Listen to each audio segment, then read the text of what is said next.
Fantastic. So, as we said, welcome everyone to tonight's workshop, which is around building resilience and managing the next steps. And we're from the Psychology in Schools team. So, my name is Kelsey Odgers, and I'm a clinical psychologist from that team. And just to say, the Psychology in School team sits within Norfolk and Suffolk NHS Foundation Trust, which is the local mental health trust in Norfolk and Suffolk. And we work within the children's part of that service. And I'll just hand over to my colleague to introduce herself. Hi everyone, my name's Annie Bryant. I work in the same team as Kelsey and I'm also a clinical psychologist, and I am going to hand over to Kelsey to get us started on our session today. Lovely. Thanks so much, Annie. Great. So just to give you a bit of a sense of what we're going to be talking about this evening, and as you know, the workshop will be an hour, so we will, of course, finish by 7 p.m. So just to give you a sense of what we're going to be talking about, so as Annie said, I'm going to talk through the first half of the workshop tonight. And the focus of that first section will be on what is resilience? So what do we mean by that term? And how is that developed and really nurtured over time? And then I'm going to introduce you to 5 steps to well-being and resilience. So we're thinking about each of those 5 things in turn and why they matter in relation to well-being and resilience, and thinking with you about ways that you can promote this within your own young people and indeed ourselves as well. Then for the second half of the workshop, I'll hand over to Annie, who's going to talk and focus very much on transitions and change, very much in light of the upcoming school holidays, because we know that is one transition that all of us and our young people are facing very soon, but also really holding in mind and thinking with you about some of the other transitions that both you and your young people might be facing.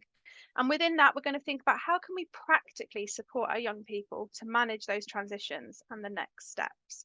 So hopefully that gives you a bit of a sense of what we're going to be covering today, and hopefully is what you expected. Fantastic. So the first Slido question here is, what words do you associate with resilience? And I think that we can see one thing already on screen there. It's probably us just checking out to make sure that works. But this one should be an open text where you just write things and write words and anything that comes to mind when you think about that phrase resilience. So strength, yeah, it's often the word that we associate with that, isn't it? Bounce back, very interesting. And I love that phrase, that idea of bouncing back when things are difficult and sort of remaining upright. Confidence, yeah, and coping, ability to kind of bounce back and cope in those difficult situations. Understanding, and kind of being tough as well, yeah, perhaps strong-minded, that idea of connecting to that idea of strength and coping. Calm, that's a lovely one actually, that idea of, I suppose, how do we sort of manage those those big emotions that can come up when things feel difficult, and perhaps remaining calm in those situations.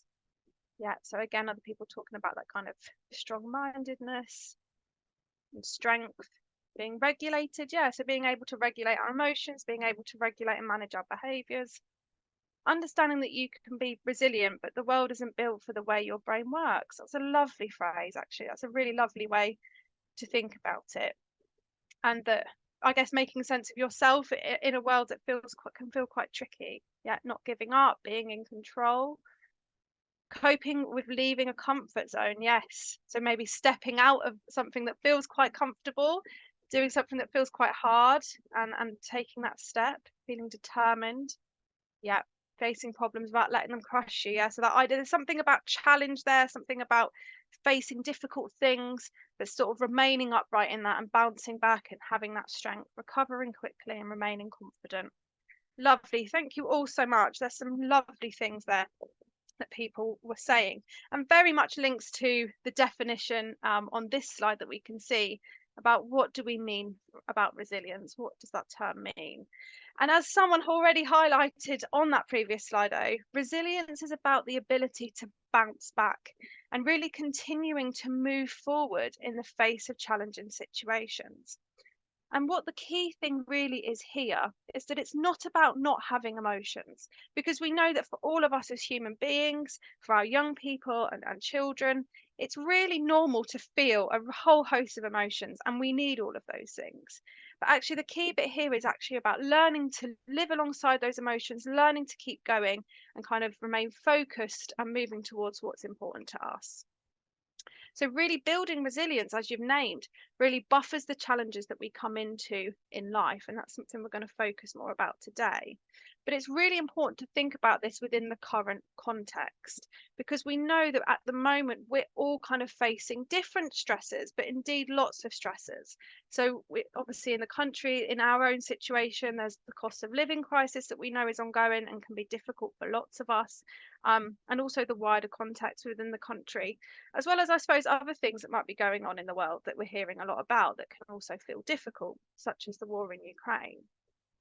And why we're kind of bringing those things up and why context is so important is because we want to acknowledge that it's normal for all of us to feel scared, to feel frightened or worried about those things, or indeed other things that are going on for us.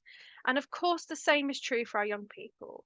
So we're not suggesting here that being resilient is about not experiencing those feelings, because we know that we all will. But resilience is about still how we can still have and experience and be in tune with those emotions and those difficult experiences, but not letting them stop us or get in the way of us living a meaningful life. So that idea of really being able to remain upright in the face of challenges.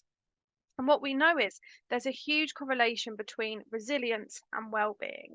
And Rick Hanson talks about to have well-being, you must have resilience. So those two things are so well connected. So although some people kind of find resilience easier to do, and we're going to come to this, and the importance of sort of temperaments, the really important thing to hold on to, and the really good news for us as parents and carers and those people supporting young people, is that no matter where young people start from, actually that resilience is something that can be nurtured and can be grown over time. And the same is true, of course, for well-being. So our brains can really change through the experiences that we expose them to. So essentially what that means for us, and the key message to hold on to here, is with the right experiences and with the right support, people can build resilience. So we can support and really scaffold that for our young people. So that's a really important message as parents and carers to hold on to as we talk through those 5 pillars to well-being in a second. Okay.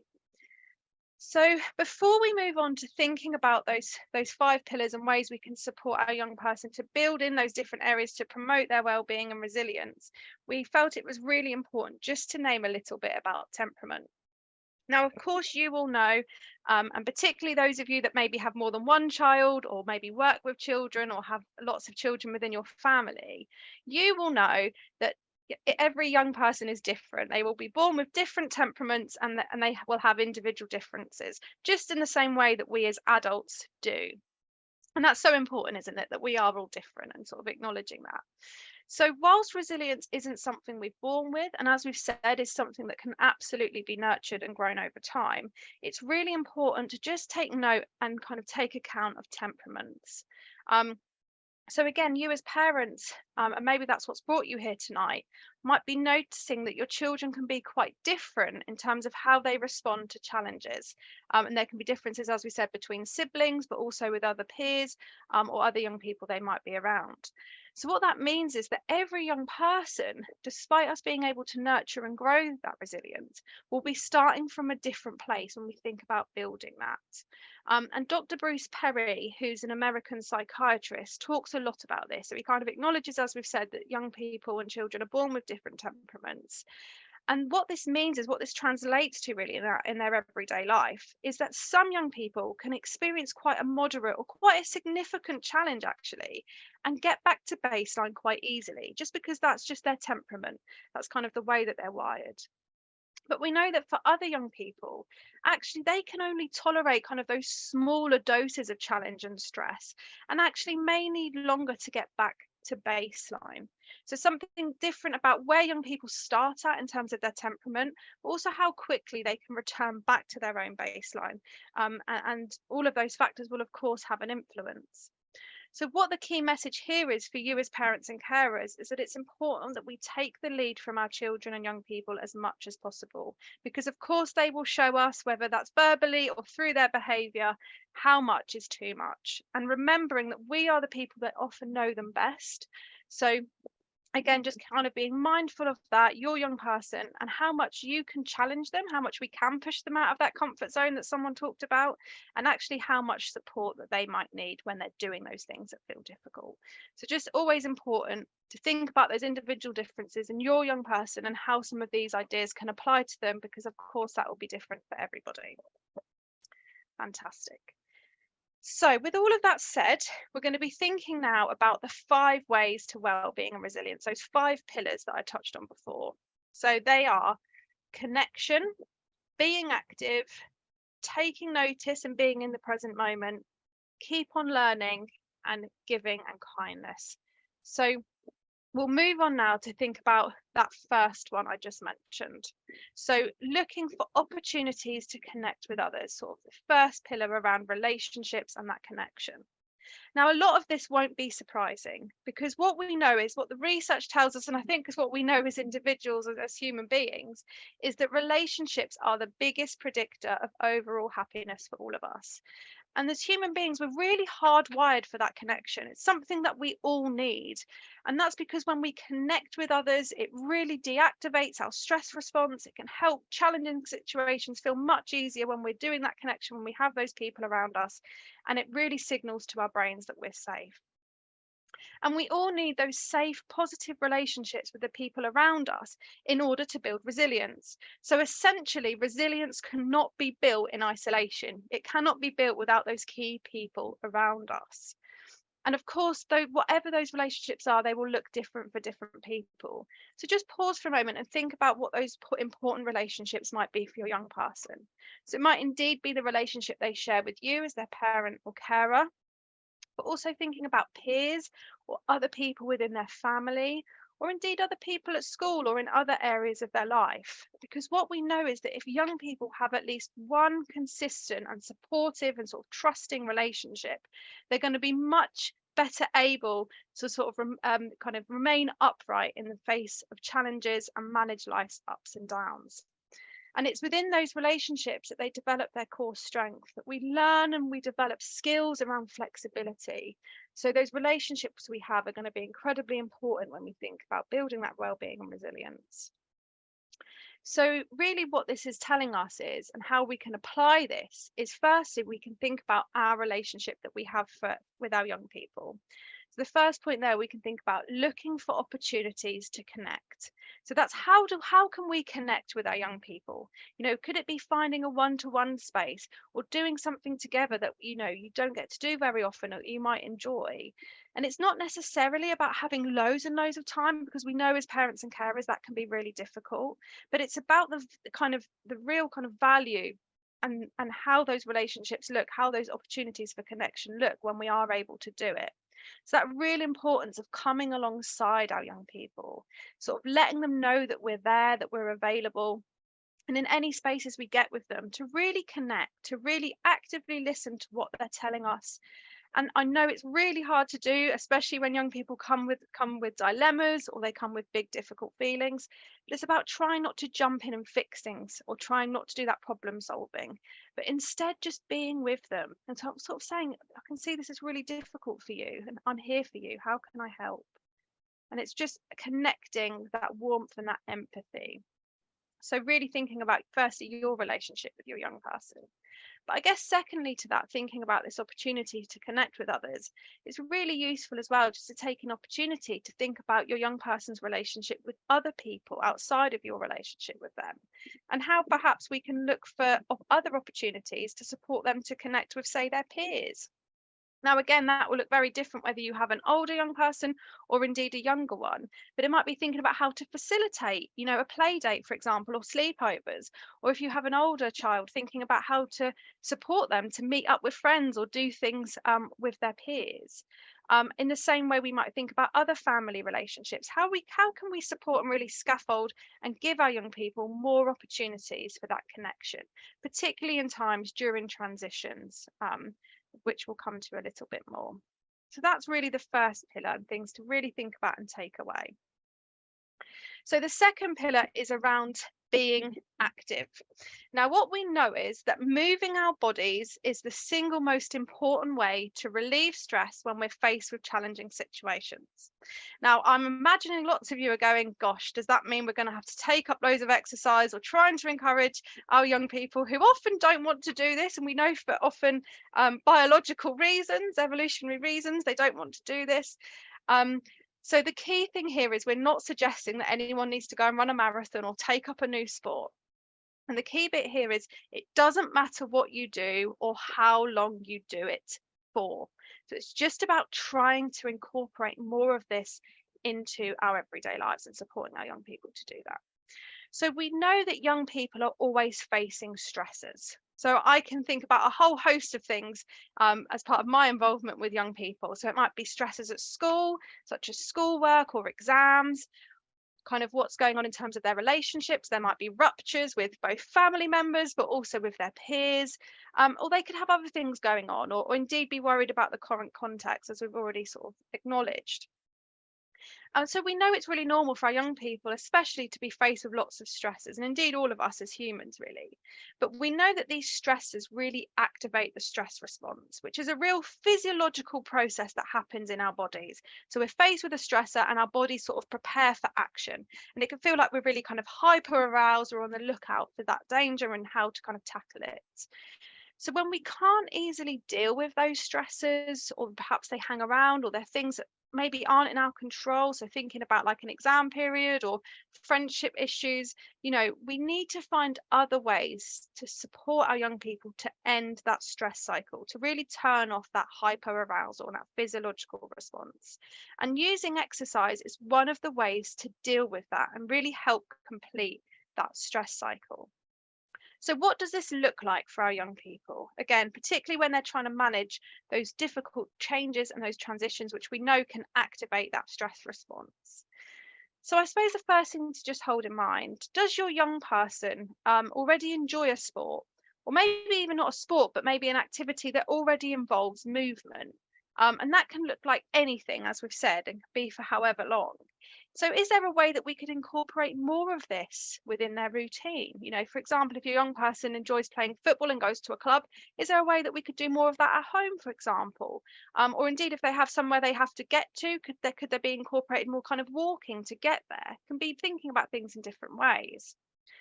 But we know, if for lots of you, if your young person doesn't already get involved in a sport or another activity, then again, how could this be incorporated more in their everyday lives? And sometimes this is just about getting creative. So one of the things we often talk to schools about when we introduce this idea with them is thinking about movement breaks in the classroom, or how we can think about supporting them to support young people, maybe to give out books more often and rotating that just to get them walking around. It doesn't have to be for long. So what could that look like for your young person? Perhaps it's about kind of supporting them to go on walks. Maybe you've got an animal where a dog needs to be walked or something like that, and you could support your young person to do that. Maybe it's about getting out in the garden or doing something else together, remembering that first pillar around connection. Maybe you could do a bit of both together. Or it could be something just as simple as maybe dancing in the kitchen. Or if a young person likes baking, incorporating more movement into that activity. So it's just thinking about your young person, what they're already doing, and how could we just incorporate just a little bit more, even some of that movement for them to help complete that stress cycle.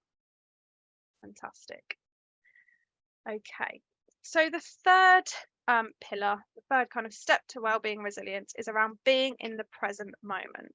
So there is so much value, as we know, with being in the present moment. But often in today's world, we have so much information, so many things on our to-do list that we're always trying to do. And often that means that we're multitasking. I'm certainly someone who does a lot of that myself, and I can see Annie nodding there. So I'm assuming lots of people might be relating to this. And we know the same is true for our young people. They're managing so much today, a wealth of information. I guess one thing that comes to mind when we talk about this is kind of the impact of having phones and social media, and that idea that we can constantly see so much information, which of course has its benefits, but again creates that additional challenge that we're constantly trying to multitask.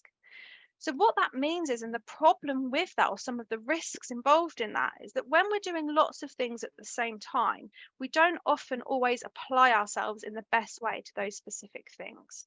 So we can spend a lot of time thinking about things that have happened, or worrying, or thinking about future events, and not necessarily being present in the moment. And that can end up being quite unhelpful, because we know that if we're able to be in the present moment, again, not all of the time, we know that that's not possible to do, but just some of the time, that gives our brains a bit of a rest and really can kind of increase our focus of attention, and kind of has positive implications for things such as managing our mood and other things too. But we know that this is challenging. So Malahi, who's a psychologist, has noticed that people who have experience of what they call a flow activity have the key to happiness. So flow activities are those activities that are involved in kind of complete absorption. So when we're doing an activity that you have a complete absorption in, that you're kind of in the zone, you're not really focused on anything but that activity, and have a real focus and not really aware of things going on around you. And a good indication of this, and knowing that someone is in a flow activity, is when they're so engrossed in something, you're trying to talk to them, maybe you recognize this for your young person, they're not responding because they're just so absorbed in that. And flow activities are those that really give us a balance between enjoyment and challenge, really kind of utilize our strengths and our interests. And it really helps to kind of stop that stress cycle that I've talked about. And really kind of building these flow activities in can really counterweight the activities that your child finds more challenging. So again, we know it's not possible for every activity to be a flow activity. It wouldn't be possible. But again, it's about how can we incorporate more of these flow activities within a young person's everyday life, particularly at times when they're coping with difficult things such as transitions and changes.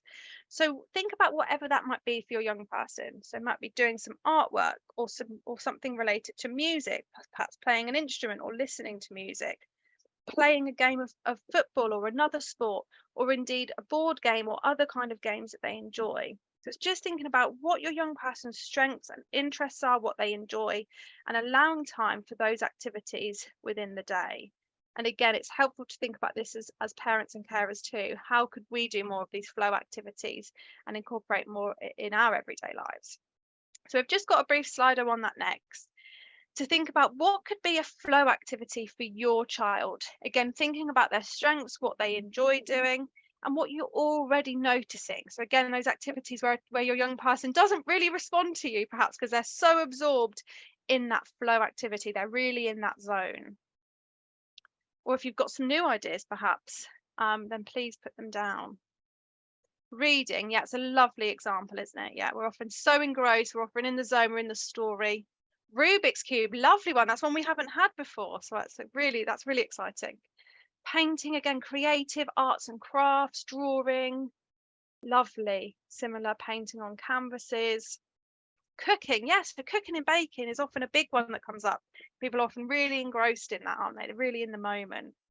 The people sort of about homework and schoolwork, so maybe again, but I would say, it's important just to find that balance of things they find enjoyable and also challenging. Building with Lego and juggling, yeah, bike riding. Again, thinking about playing board games and other kind of art and jewelry making.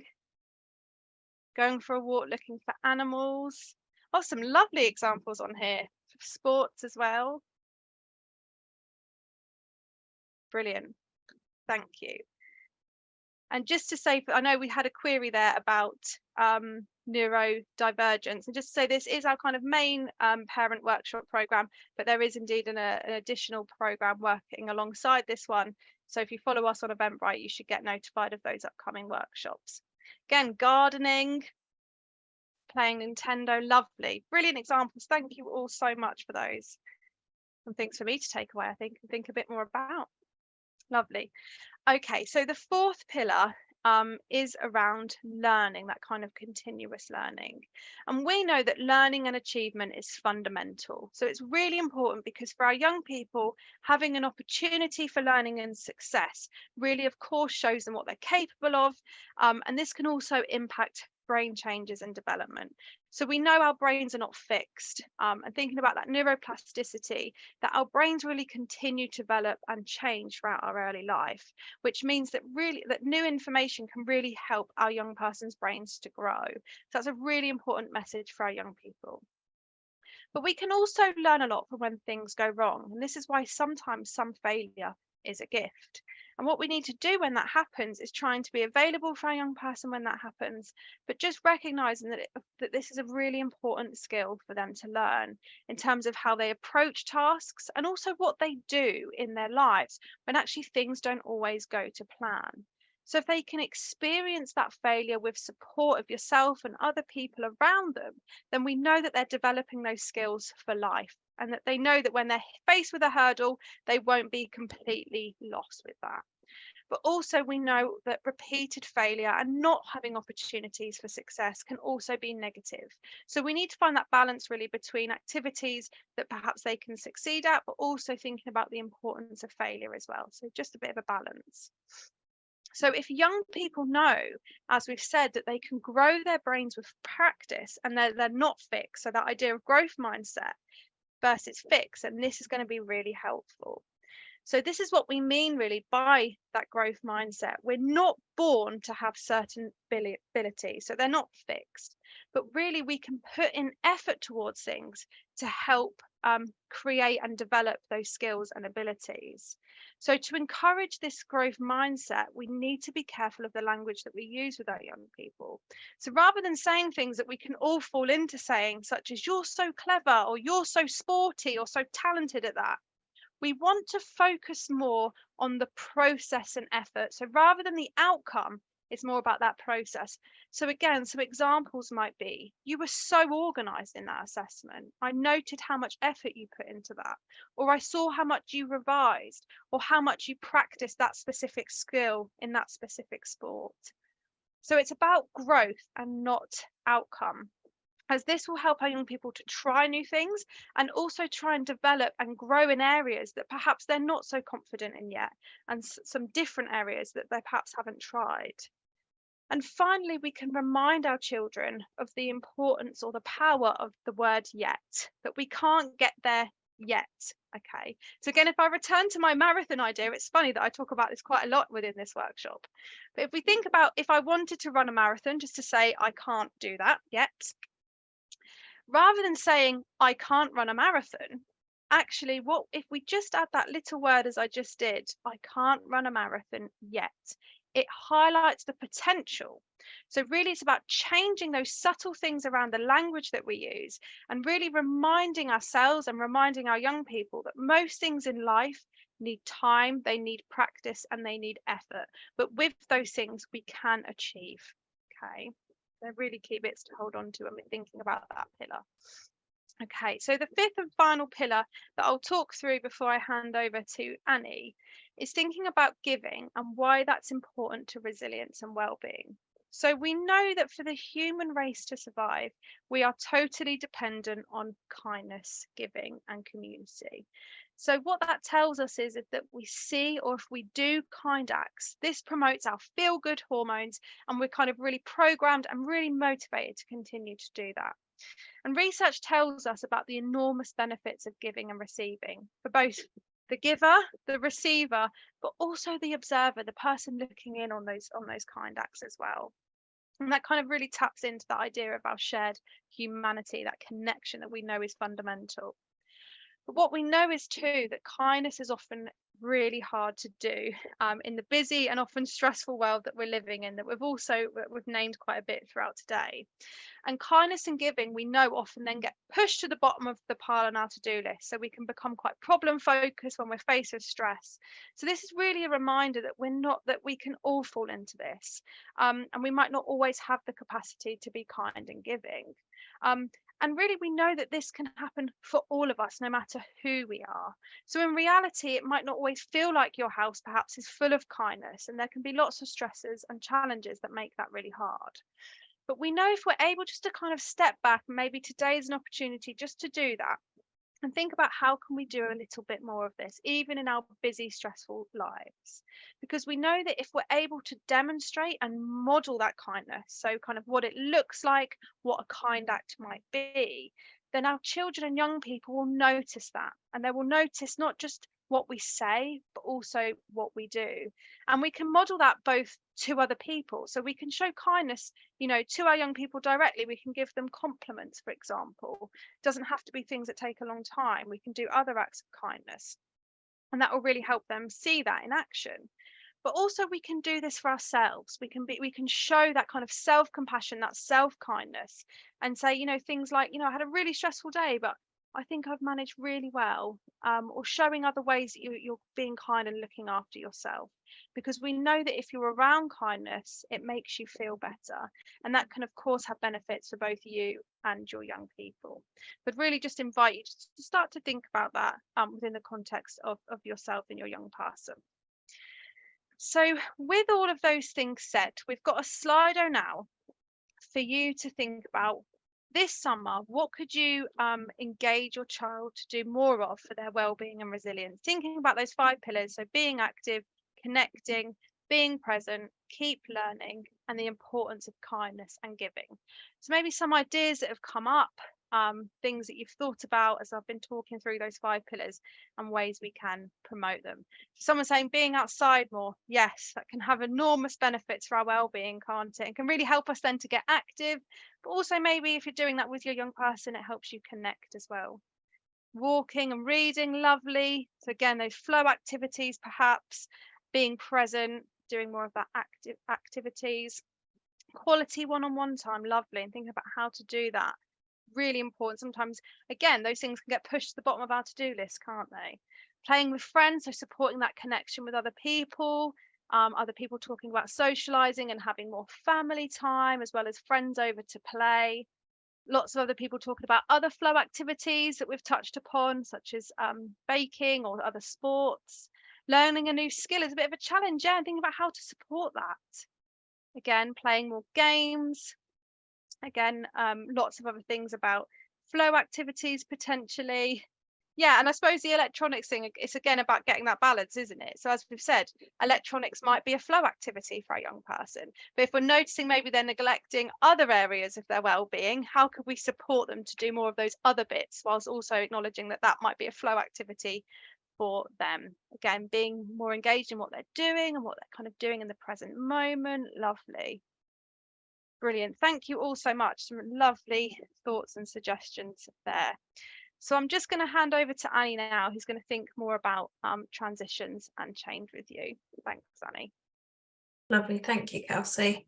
So we're going to move on to thinking about transitions and managing the next steps. And this is really closely related to resilience, because by putting in building blocks to improve well-being and resilience for our young people, we're setting children up to be able to better manage and tolerate those big changes and transitions. And also, on the flip side, the right experiences of transition and change can in itself be really important for building resilience for young people. And children face lots of different transitions in their lives. It could be a transition from one academic year to the next at school. It could be a transition into a new life period, such as becoming a teenager or going through puberty. It could be a smaller transition, just such as having a half term or a summer holiday, or having a new teacher. But some transitions feel really big for young people. So perhaps changing to a new school entirely, or moving into a new house, or maybe a new family setup. And big changes are really likely to evoke a wide variety of emotions. They would do for all of us, children and for adults. So changes might make you feel excited, maybe feeling happy or relieved even, but they can also bring some uncomfortable feelings, such as feeling anxious, feeling overwhelmed, maybe feeling a sense of loss for what you're leaving behind. So change, even when it's welcome and even when it's a change that we want, can be really, really hard. And that is a natural part of being human, because as human beings, we want to know what is happening in the future. And we can really crave that sense of familiarity and predictability in our lives because it makes us feel safe. But when we have a sense of uncertainty coming in about a change or a transition, that is naturally really unsettling. So change will happen across our lifespan, it's inevitable. So learning to tolerate that uncertainty that change brings and managing transitions is a really important life skill that can foster resilience for young people and for adults. So we just wanted to ask you as parents and as carers, what's been your own experience of transition?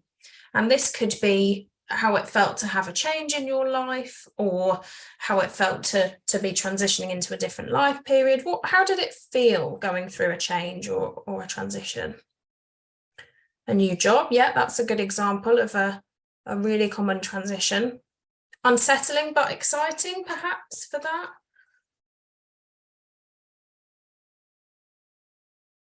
I can see people are typing, so I'll give people a bit of time. I hate change. Yeah, I'm sure we can all relate to that. Incredible to leave old job. Yeah, so that could be a positive of a new job. Absolutely. Maybe feeling nervous and not in control. Feeling scary. Leaving a relationship and moving country. Yeah, massive changes, those. Parental separation. Yeah. The change feeling messy and taking time to process. I think that's a really important point of needing time to process that transition and how that felt. Feeling worried about the effect of some changes. Yeah, so when a change is made, sometimes we're not quite sure what the impact's going to be or how that might look. A sense of grief. Yeah, really that sense of loss. Yeah, I think that's a really lovely point. If it's a transition I choose, then great. If it's a transition I haven't chosen, it can be scary. Absolutely. And that really speaks to the role of control and certainty, which we're going to come on to in a bit. Okay, to begin with, then realizing the impact. Absolutely. Losing a parent. Yeah, an awful transition. And sense of new start and liberation. Okay, so they're two sort of positive ones to finish on. Brilliant. Thank you very much, everyone. That's really helpful.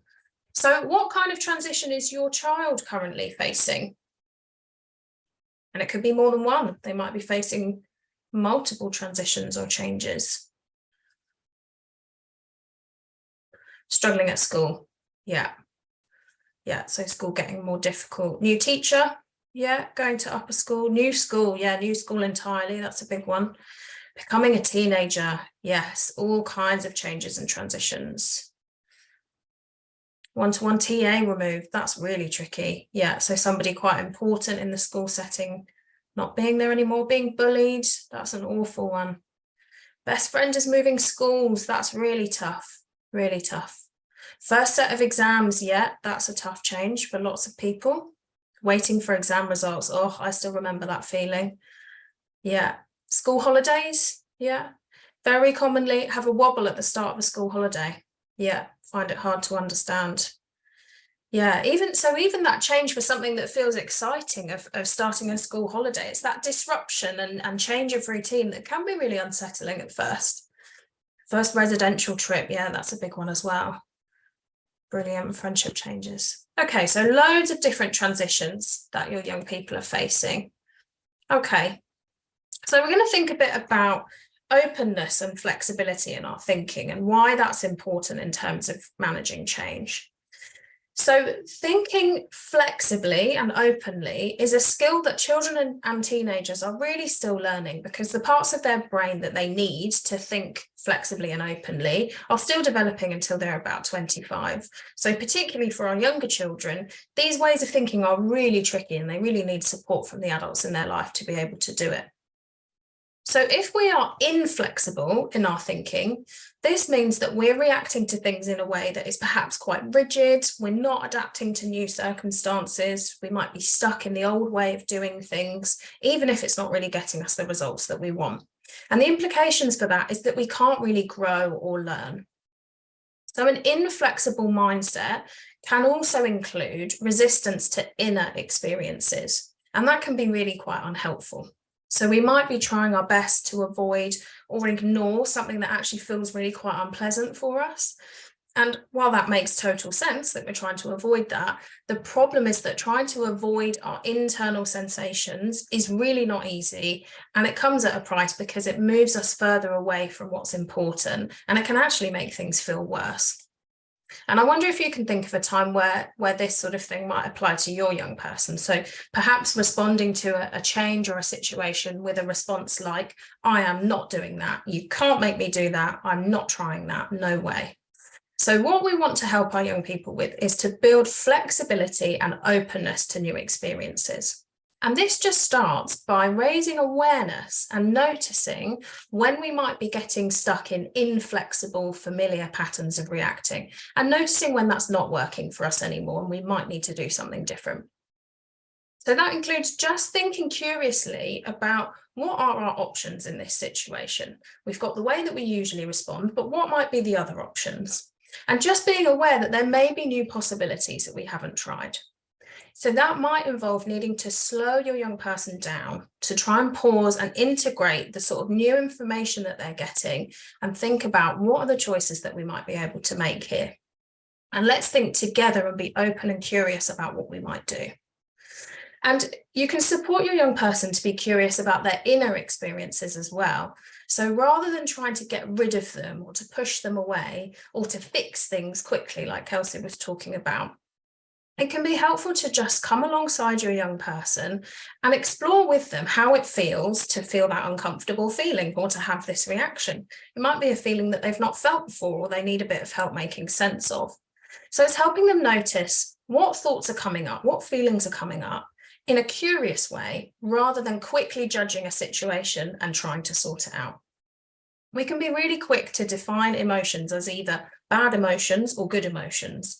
But actually, if we look at our emotions without judgment and just notice, this is how I'm feeling, then it's much less stressful and we can be more rational about how we're going to proceed. So our emotions and inner experiences come and go. But if we're spending loads of time analysing or judging or trying to avoid or get rid of them, then actually those unpleasant feelings are probably going to hang around longer and it's not going to help us to feel better. So one way that we can improve these skills of openness and flexibility for our young people is to be able to just pay attention to the present moment in a non-judgmental way. And when we're engaged with the present moment, we can really engage with what we're doing in the here and now.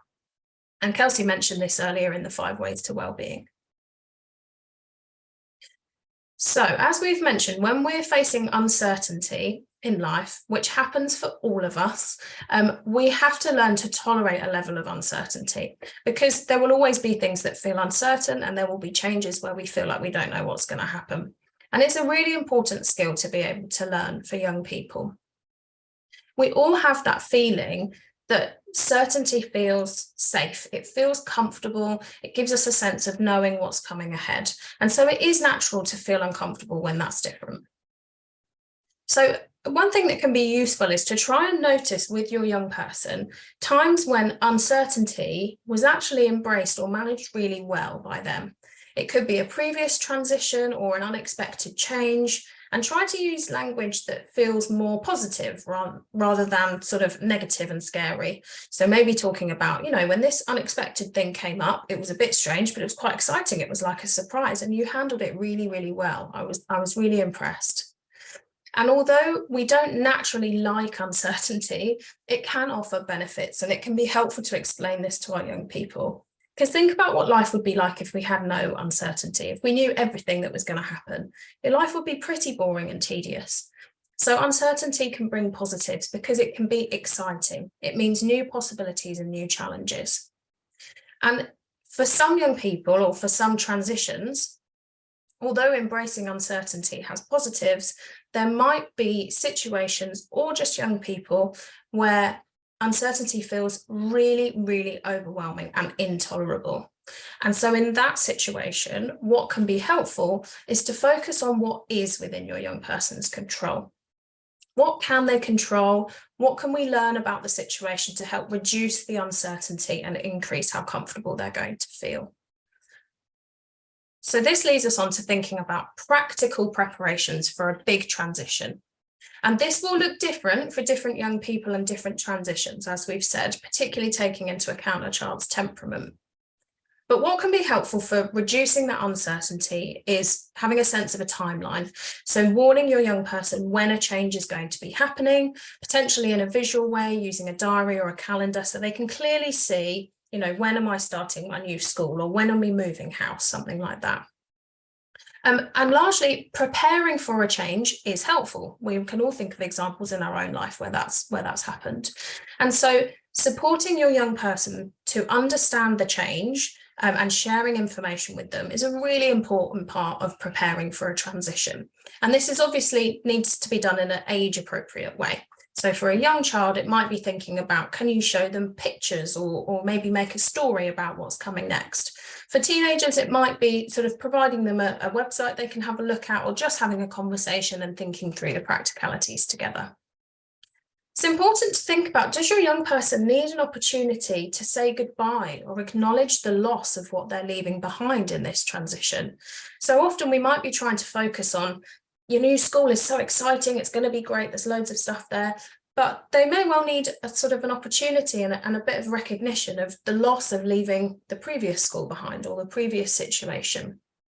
And just like we said, kind of thinking curiously about how those emotions feel, not kind of pathologizing them or saying that they shouldn't feel sad for too long, just letting them express that they feel a sense of loss and sitting alongside them with that.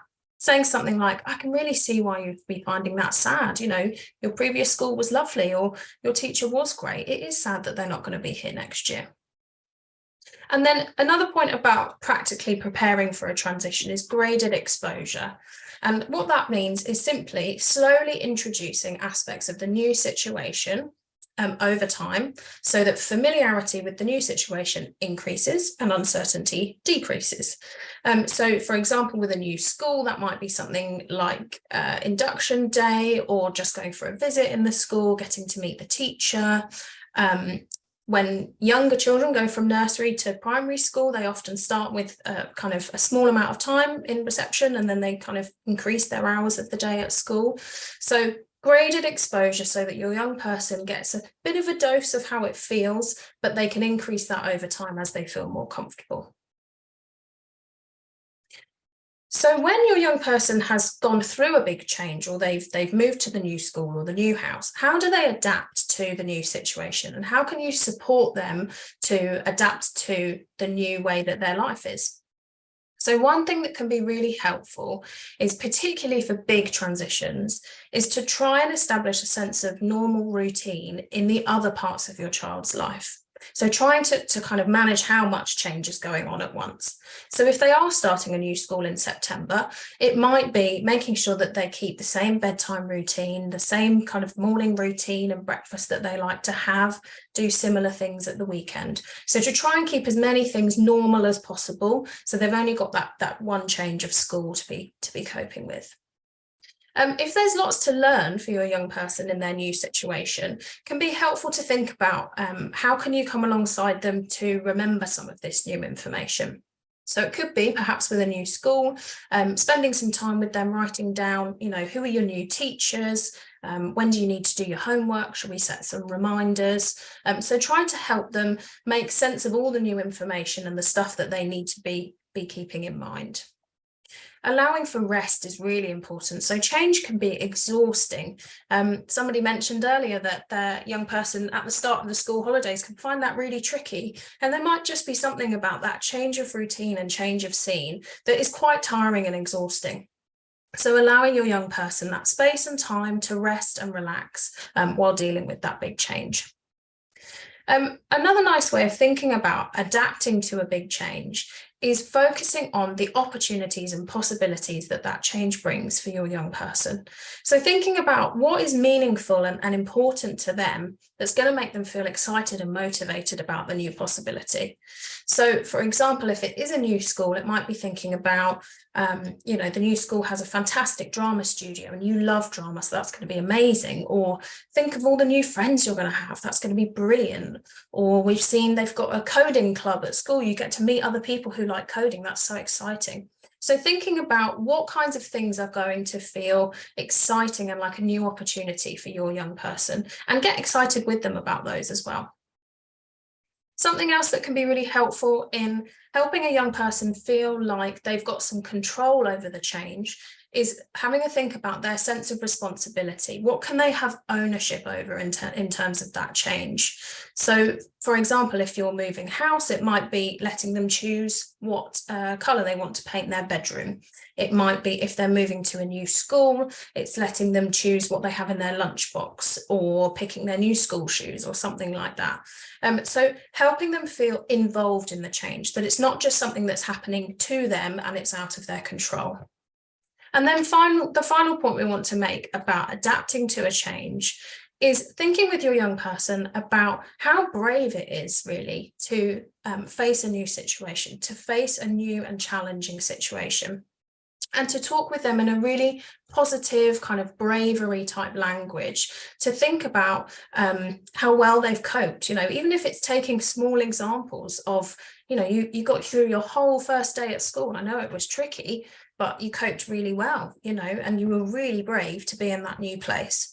And continuing to find those opportunities to congratulate them on that bravery and how positive you think they've been trying, because it is really hard and they're dealing with a lot when they're having a big transition.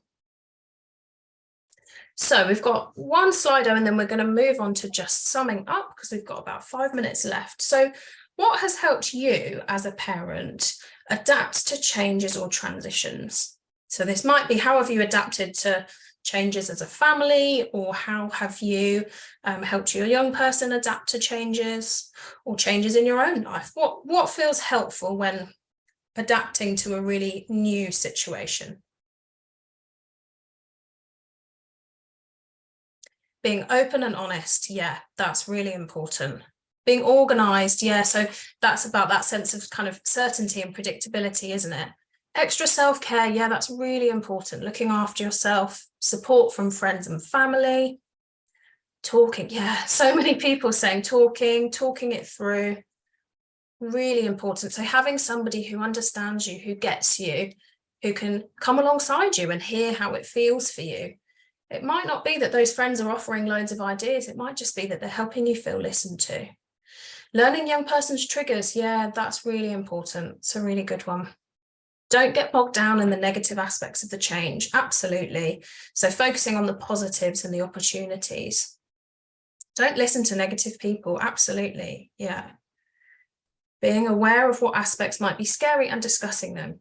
Yeah, I think that's a really nice point. So thinking about what is it about the change or transition that feels the most uncomfortable, that feels scary, and who can I share that with, and how can I problem solve that?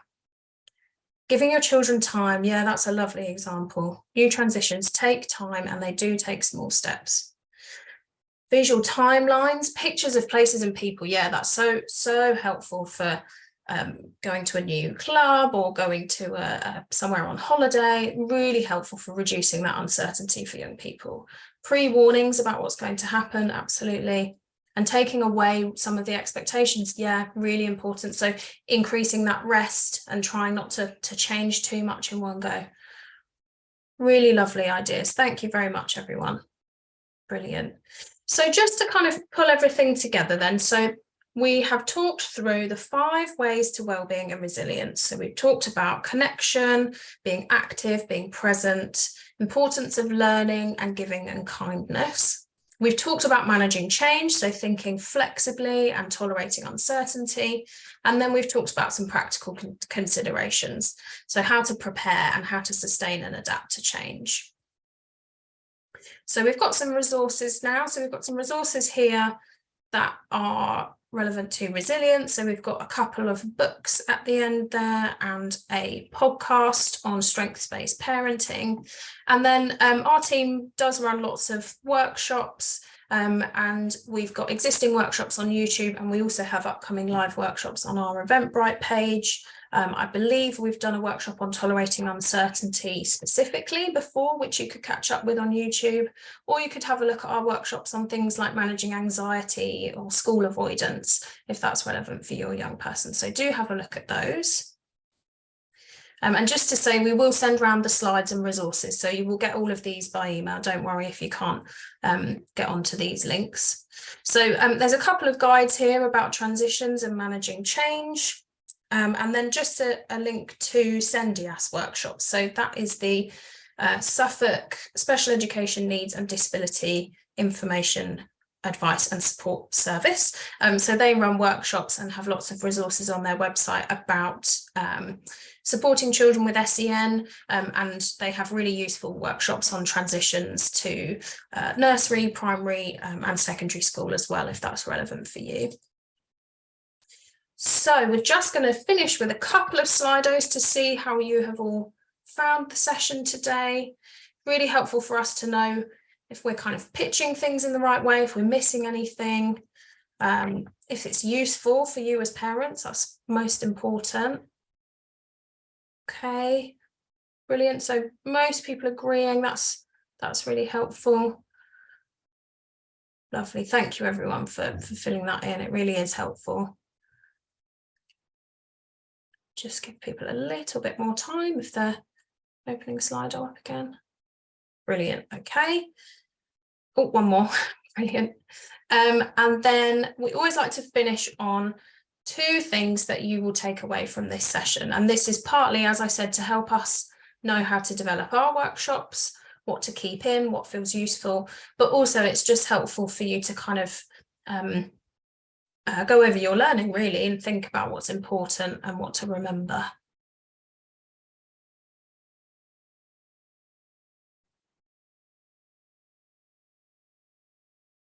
Not judging feelings, yeah.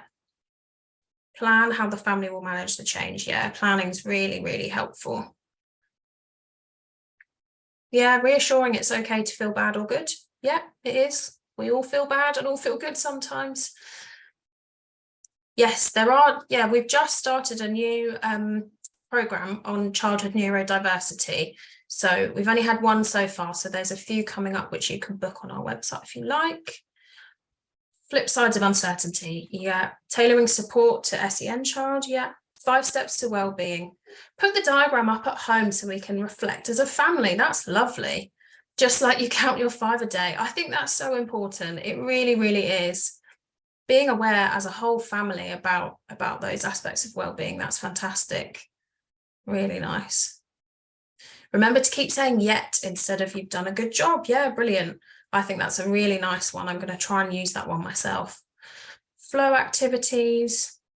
Yet, yeah, somebody else agreeing. Yet is a nice word. We should say it more often.